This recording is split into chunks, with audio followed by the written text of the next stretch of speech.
Hello dear students, कैसे आप लोग। उम्मीद करता हूँ आपका इंग्लिश का पेपर बहुत अच्छा गया होगा।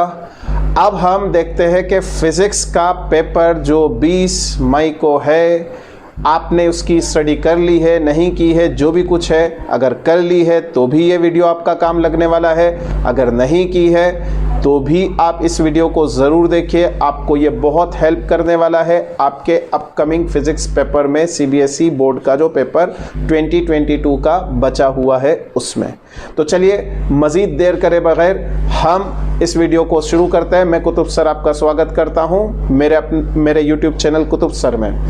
तो देखिए, बेस्ट स्ट्रेटेजी अगर आपने एग्ज़ाम में अप्लाई कर दी और एग्ज़ाम के दिनों में अप्लाई करते हैं तो भले ही आपने साल भर अच्छे से पढ़ा है तो वेल एंड गुड, नहीं भी पढ़ा है, कुछ कारणवश अगर आपकी पढ़ाई अच्छे से नहीं हो पाई है तो भी आपको ये स्ट्रेटेजी बहुत काम लगने वाली है और मैक्सिमम मार्क्स तक आप ला सकते हैं। और जो पॉइंट्स मैं आपको बताने वाला हूँ उसमें सबसे पहला पॉइंट है कि आपको कॉन्फिडेंट ज़रूर रहना है। मैं 5 टिप्स दूंगा आपको, उसमें से पहला टिप है कॉन्फिडेंट रहिए। आपने जो कुछ भी पढ़ाई अभी तक की है वो बहुत अच्छे से की है, कॉन्फिडेंस रखिए।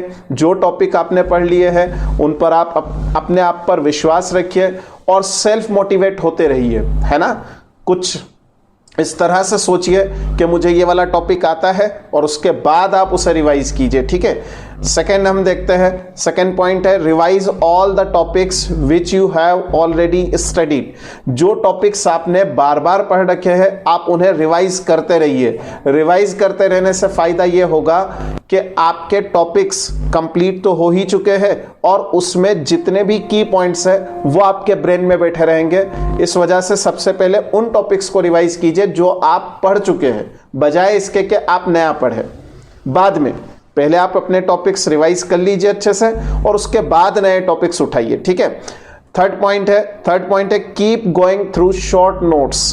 देखिए, जो शॉर्ट नोट्स आपने साल भर में बनाए हैं, नहीं बनाए हैं कोई बात नहीं, अगर बनाए हैं तो बहुत ही अच्छी बात है, नहीं बनाए हैं तो अभी भी कुछ नहीं बिगड़ा है। जो टॉपिक आप पढ़े हुए हैं उनके छोटे छोटे नोट्स बनाइए, उनके की पॉइंट्स लिखिए कि इस पर्टिकुलर टॉपिक में क्या चीज़ बहुत ज़रूरी है।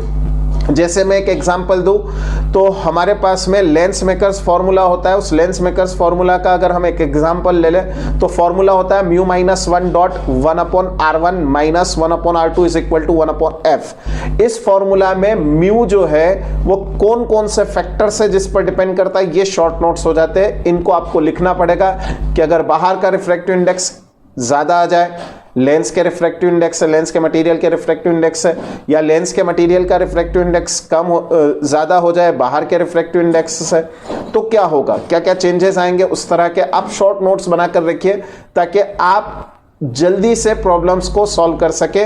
सबसे मोस्ट आईएमपी पॉइंट जो चौथा पॉइंट है, complete all the solved papers of NCERT.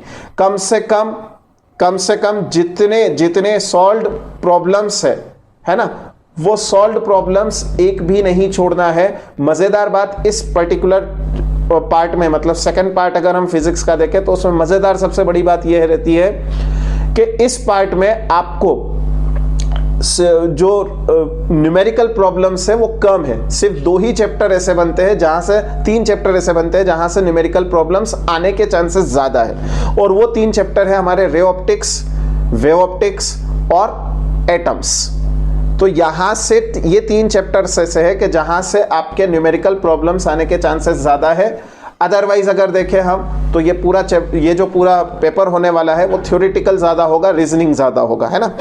और last but not least 5th point है सॉल्व एटलीस्ट 3 सैंपल पेपर्स। देखो, सैंपल पेपर सॉल्व करने से आपको एग्जाम फियर दूर होता है, पहली बात। दूसरी बात, सैंपल पेपर को सॉल्व करने का सबसे बड़ा फायदा ये होता है कि आप ये सीख पाते हैं कि आपको जो 1.5 घंटे का टाइम दिया जाएगा, जो लिमिटेड टाइम है आपके पास में 90 मिनट्स, उन 90 मिनट्स में आप उससे ज़्यादा से ज़्यादा, मतलब पूरे पेपर को कितनी जल्दी सॉल्व कर सकते हैं, ठीक है।